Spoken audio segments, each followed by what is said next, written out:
একটি নির্বাচনকে সামনে রেখে সবার বক্তব্যের মূল টেনশন, বিভিন্ন জনের কাছে বিভিন্ন জনের জিজ্ঞাসা কেবল একটাই, ইসলামী শাসন কায়েম করবেন কিনা, ইসলামী শরিয়া কায়েম করবেন কিনা। মাথা ব্যথা শুধু এটা নিয়ে। এইটাও যদি বলেন যে না এখানে এগুলো নিয়ে টেনশন করুন লাগতো না, হ্যাঁ তাহলে আগান। শুধু শুধু এটা কই থাকতেন, এটার থেকে যদি ঘুরতেন পারেন, অন্য কিছু কইয়া জোড়াতালি দিতেন পারেন, তাহলে সমস্যা নেই। সমস্যা শুধু একটাই, আল্লাহর বিধান, রাসূলুল্লাহ সাল্লাল্লাহু আলাইহি সাল্লামের বিধান, এটা শতভাগ মানবেন, এ কথা বলতে পারতেন না। এই জন্য পৃথিবীর এটা একটা চিরন্তন বাস্তবতা। কোন পাপী, কোন দুশ্মন, কোন দুনিয়ালুবী, কোন নাফরমান, আল্লাহর অবাধ্য শতভাগ ইসলামকে মেনে নিতে চায় না। কারণ মেনে নিতে চায় না।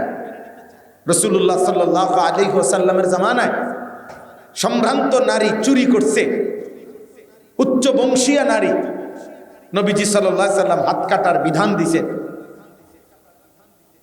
অনেক লোক দিয়া রাসূলুল্লাহ সাল্লাল্লাহু আলাইহি ওয়াসাল্লামের কাছে সুপারিশ করছে, বিশেষ করে নবীজির খুব প্রিয় আদরের উসামা ইবনে যায়েদ রাদিয়াল্লাহু তাআলা আনহুকে দিয়েও সুপারিশ করাইছে যে উচ্চ বংশীয় সম্ভ্রান্ত নারী চুরির এই অপরাধ, তার ব্যাপারে মার্জনা করা যায় কিনা। তখন আল্লাহর নবী সাল্লাল্লাহু আলাইহি ওয়াসাল্লাম স্পষ্ট ভাষায় বলছিলেন, ওয়াল্লাহি লাউ আন্না ফাতিমাতা বিনতে মুহাম্মদ সারাকাত লাকাতাতু ইয়াদাহা। আল্লাহর কসম, যদি মুহাম্মদের কন্যা ফাতেমা চুরি করে, আমি মুহাম্মদ নিজে তার হাত কাটব। তাহলে এই যে বিষয়টা, অথচ আইন, মনে রাখেন, যেই কোনো রাষ্ট্রের কিছু না কিছু আইন তো আছেই, আইন তো আছেই, কিন্তু ওরা বোঝে বাকি সব আইনে ফাঁক ফোকর আছে, কিন্তু আল্লাহর বিধান কোরআন সুন্নাহর আইনের মধ্যে কোনো ফাঁক ফোক নেই, সব স্পষ্ট, সব পরিষ্কার, সব পরিষ্কার। এজন্য আপনি টেনশন করবেন কেন? ইসলামী শরিয়া, ইসলামী আইন, আরে ভাই অপরাধী ছাড়া কোন নিরপরাধ ব্যক্তির উপরে ইসলামের বিধান, শরীয়তের কোনো আইন কার্যকর করা হবে না। এটা নতুন করে বলার কি? ইসলামী শরীয়তের প্রত্যেকটা বিধানের শর্ত, শারায়েত, নিয়মাবলী, সকল সাক্ষ্য প্রমাণ সবকিছুই তো শতভাগ স্পষ্ট। আপনি এটা বিচার বিশ্লেষণ করে না, আপনি এটা বাইর করতে পারেন যে এই আইনটা গ্রহণ করলে এটার মধ্যে এই ফাঁক থাইকা যায়, এই দুর্বলতা, আইনের এই দুর্বলতাটা থেকে যায়, এমন তো নাই, এমন তো কিচ্ছু নাই। রাসূলুল্লাহ সাল্লাল্লাহু আলাইহি ওয়াসাল্লাম বলেছেন, সকালের যেই সূর্যটা আকাশে পূর্ণ উঠে আলো ছড়ায়, এমন একটি আলোকিত সূর্যের প্রখর আলোকিত দিন, যেই আলোকিত সূর্যের সামনে কোনো বৃষ্টি নাই, মেঘ নাই, কোনো দাগ নাই, কোনো আড়াল নাই, কোনো কুয়াশা নাই, কোনো কালো চিহ্ন নাই, একদম ফকফকা ধবধবে আলোকিত দিন। এরকম একটি দিন যেমন আমি রাসূল 23 বছরে তোমাদেরকে ইসলাম নামে যে দিন দিলাম, সেটা এরকম দিনের উপরেই রেখে গেলাম, যেখানে কোনো দাগ নাই, স্পট নাই, সেখানে কোনো কালিমা নাই, যেখানে কোনো বিন্দু বিসর্গ, সন্দেহ, সংশয়, যার্রা পরিমাণ কোনো রকম কিছু নেই। লাইলুহা কানাহারিহা, রাত দিন বরাবর, সকাল সন্ধ্যা বরাবর, ঘর বাহির বরাবর, দেশ রাষ্ট্র বরাবর আল্লাহর বিধান, রাসূলুল্লাহ সাল্লাল্লাহু আলাইহি সাল্লামের বিধান, শরীয়তের অনুশাসন, ইসলামের দিক নির্দেশনা সবখানে সমান। এক গ্লাস পানি খাবে কিভাবে, এই ব্যাপারে ইসলামের বক্তব্য স্পষ্ট। একটি রাষ্ট্র কিভাবে পরিচালনা করবে, এই ব্যাপারেও ইসলামের বক্তব্য স্পষ্ট। একটা জুতা কোন পায়ে পরিধান করবে, এইটা যেমন স্পষ্ট, একটি দেশ কেমনে চালাবে এটাও স্পষ্ট, সব আলোকিত। সব স্পষ্ট, সব ফকফকা।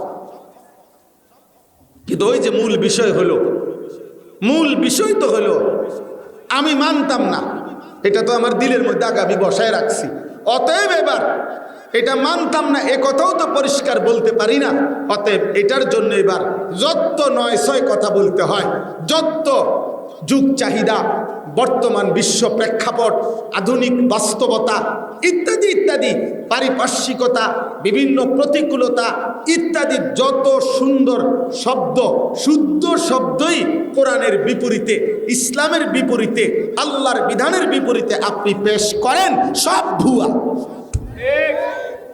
সব ভুয়া। যা সত্য তা কোরআন, যা কোরআন তা সত্য, যা সত্য তা রাসূলুল্লাহ সাল্লাল্লাহু আলাইহি সাল্লামের সুন্নাহ, যা রাসূলুল্লাহ সাল্লাল্লাহু আলাইহি সাল্লামের সুন্নাহ তাই সত্য, তাই যৌক্তিক, তাই ইনসাফপূর্ণ। একটা ছোট্ট উদাহরণ বলি। রাসূলুল্লাহ সাল্লাল্লাহু আলাইহি সাল্লামের একজন সাহাবীর নাম ছিল হযরত রিবঈ ইবনে আমের, রিবঈ ওনার নাম। তৎকালীন পৃথিবীতে সুপার পাওয়ার, সবচেয়ে বড় পরাশক্তি ছিল দুইটি সাম্রাজ্য। একটা হলো রোম সাম্রাজ্য, আজকের ইটালি, ইটালি শুধু না, মানে ওই অঞ্চলের বিশাল বড় সাম্রাজ্য ছিল রোম সাম্রাজ্য। আর আরেকটা হলো পারস্য সাম্রাজ্য, মানে আজকের ইরান এবং তার আশপাশের বিশাল বড় এরিয়াকে কেন্দ্র করে যেই সাম্রাজ্য ছিল। এই পারস্য সাম্রাজ্য এত বড় সাম্রাজ্য ছিল, যেই সাম্রাজ্যের নিয়মতান্ত্রিক, পারস্য সাম্রাজ্যের নিয়মতান্ত্রিক সেনাবাহিনীর সৈন্য, তাদের তৎকালীন সময় নিয়মতান্ত্রিক সৈন্য ছিল 10 লাখ, 10 লক্ষ। এই দেখেন ভাই, এদিকে একটু দেখেন, মানে মোবাইলের সবচেয়ে বড় অভিশাপ হলো যে হাতে মোবাইল ধরে যে ভিডিও করে, এই বদনসিব একটা শব্দ কিছু বোঝে না। মনে রাখবেন, এটা একটা পরীক্ষিত কথা, মনে রাখবেন। এরপরে আপনি তারে যদি জিজ্ঞাসা করেন যে ভাই কি কইছে তুমি কও, হে এক লাইন কইতার তো। আমি বললাম, আমি এখানে লিখা দিলাম, দরকার হলে সিল দিয়া দেব, আমার সিল আছে নামে, ও কিছু বুঝবে না। এ মোবাইল এটা লইয়ে কটর কটর করে, এই মোবাইল খটর খটর করতে অনেকের জীবনটা শেষ। আহা, আফসুস, আফসুস। একজন মানুষের কথা সামনাসামনি শুনবার সুযোগ হয়েছে, এখনো কি আমার মোবাইল টিফোনের টাইম?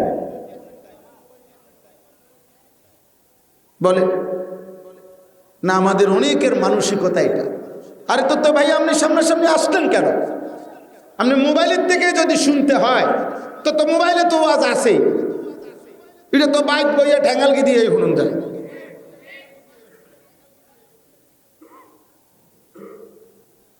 আশ্চর্য বুঝ আমার, এই দুঃখের কথাটা আমি অনেককেই বুঝাই পারি না, কোনোভাবেই বুঝতে চায়। যেমনি হোক, যত কৌশল করে হোক, একটা ছবি উড়াই, জীবনের সফলতা এটা। হুজুরের সাথে একটা ছবি উড়াইছে, মাটির তলে দিয়া হোক, চাঁদের দেশে গিয়া হোক, যেমনি হোক একটা ছবি উঠাইতে আসছে। আমার দুনিয়া আখেরাত কবরের আযাব, আমার 14 গোষ্ঠীর বংশের আযাব মাপ। যেখানে ফিরতে হইবে এনে তো ছবি দেখাইবে যে আশরাফি হুজুরের লগে ছবি, ফেরেশতা কবি ইন্না লিল্লাহ, তাই তো আপনার ফেটন দিত না। আপনার ছবি যেহেতু আশরাফি হুজুরের লগে, আপনার কেমনে ফিটবো? আল্লাহ আমাদেরকে বুঝ দান করে। তো প্রিয় ভাই বাবা, আমার বক্তব্য আমি লম্বা করছি না, মূল বুঝাইতে চাচ্ছি প্রথম যে সর্বকালে সর্বযুগে, আমি শুধু এই এখনকার কোনো প্রেক্ষাপট নিয়ে বলতেছি না, শুধু এটাকেই জন্য না, কোনো কাউন্টার দিতে ওরা কাউরে।